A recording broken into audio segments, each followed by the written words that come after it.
Hi, thanks for joining me for another video from Counselor Tips. In this video, I am going to be covering Supervision Decision Making Model by Haug and Storm from 2014. So simply, decision making models are essentially three stages. One is identify the problem. Two is identify potential solutions. And three is implement those solutions that you've discovered. This model is actually broken into just three stages. So stage one, identify and define the issues or the dilemma. This can look like many things. We want to know who the stakeholders are who are affected by this situation. Who is affected by the supervisor, the supervisee, and the client's context, if the client is involved.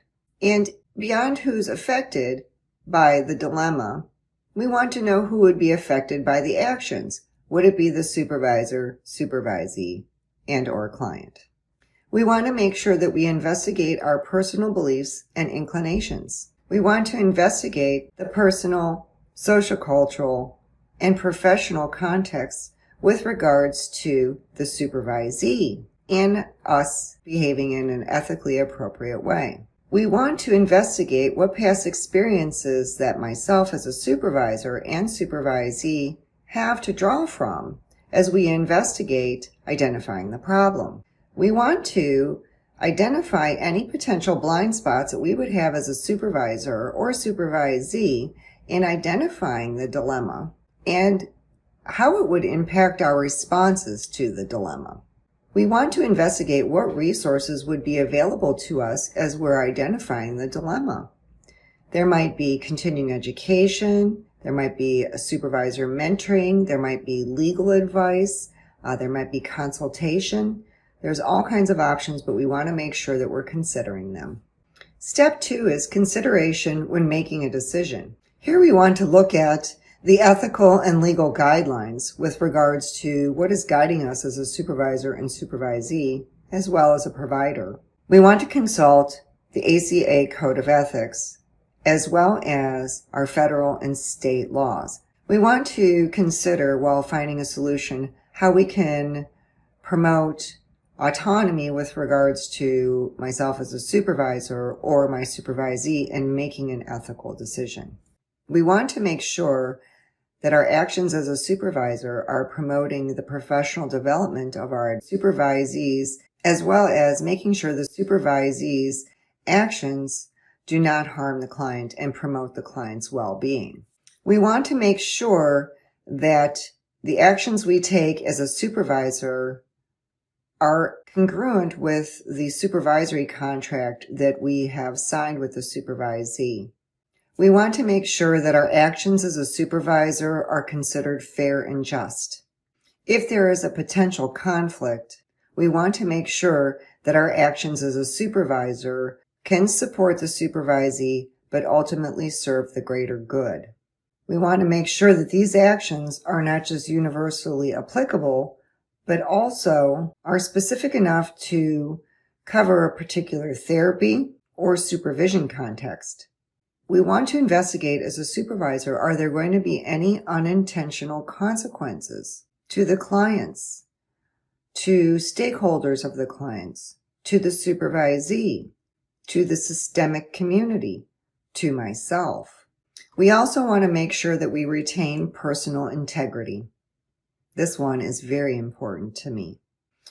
Questions to ask yourself are, can I live with this course of action? Another question to ask yourself is, the course of action reflect who I am in this relationship as a supervisor to this supervisee? And then the last stage of this model, the third stage, is the action and reflection. First, we want to decide on an appropriate action. This is derived from what you've done in stages 1 and 2. We want to ask ourselves, what is the best decision or direction to take after doing the aforementioned activities in stages 1 and 2. We want to look at our rationale for the choice we've made.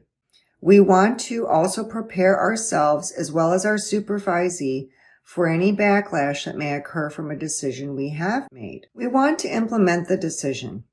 We first want to look at what is the best way that myself as a supervisor and the supervisee can implement the decision. Once the course of action is implemented, we want to take a look at how we can let this decision rest until further information is available. But in addition, we also want to model to our supervisee and teach them how to let things rest until further information is made available. We also want to note and teach to our supervisees what we've learned from the experience. We want to take away how we would handle a future experience in a similar way or potentially a different way based on our reflection. And please remember, in this stage, you also want to document, even though you're in a supervisory role, how you identified the problem, how you came to solutions, and how you implemented and reviewed the choices that you decided to take. Documentation is a key piece, and decision-making models can make it very easy. As you jot things down, it can be placed in the documentation file that is related to exactly what you've been making the decision about. If you found this video to be helpful, please consider giving me a thumbs up. It helps more people see videos that they need to teach them. If you feel like you're learning from Counselor Tips, please consider subscribing to this channel to learn more as I put out new videos. Come back and see me soon.